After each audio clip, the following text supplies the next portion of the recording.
Tayo, kakagising ko lang kasi napagod akong maglaba. Parang malamig kasi naka-aircon ako kanina, pinatay ko na lang dito. May ginawa kong kape ako. Kape. Black coffee. Tapos, red pan. Naku, pwedeng kumain ng mga biskuit na matatamis.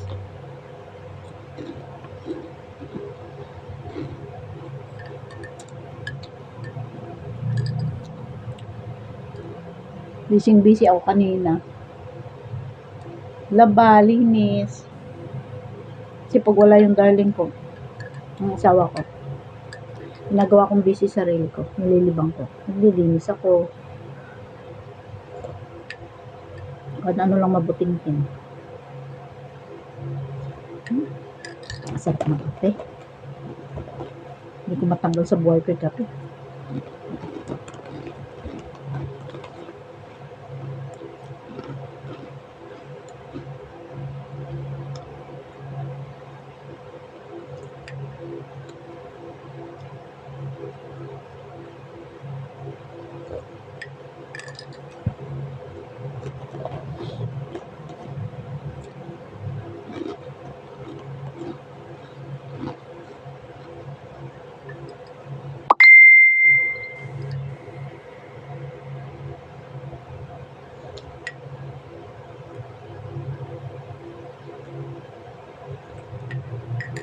Kanina natutulog ako.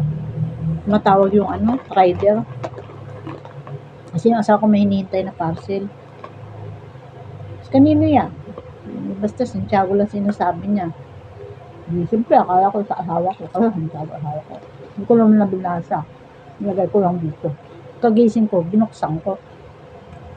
Case ng cellphone. Tinawagan ko asawa ko. Sabi ko, wala ka bang case ng cellphone? Wala. Pagbasa ko, hindi pa na sa kanya. Lagi salve Santiago. Abuksan ko nga.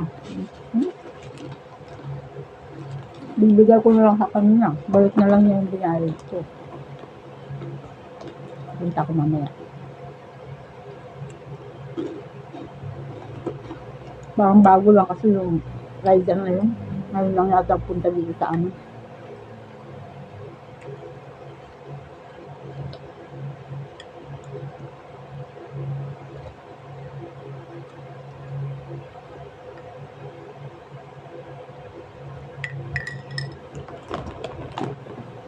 Dami nangyari kaninang umaga. Nagja-jogging ako. Hindi ako nakapag-jogging kasi umuulan. Nanonood ako ng Angel Festival, umuulan. Tapos naplatan pa ako, nagpabulkanize ako. Ang uwas nakakauwi ko sa bahay. Nagluto pa ako ng gulay ko na pagkain ko kasi sila, nagluto ko sila ng palukong nyo. Nasiman. Nilito sa kamatis, pinaatod. Ako sa kugulay lang.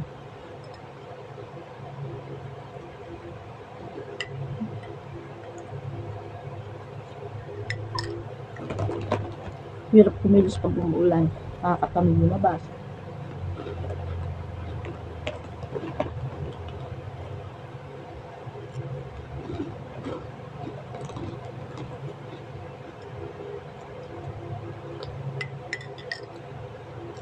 Pag nagkakaedad na ganun na, tinatamad na.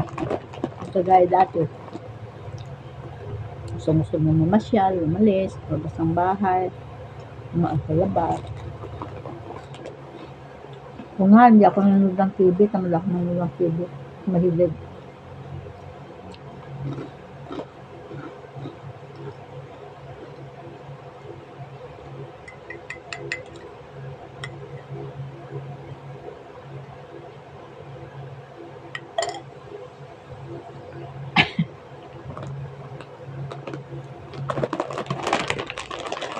So, mamaya,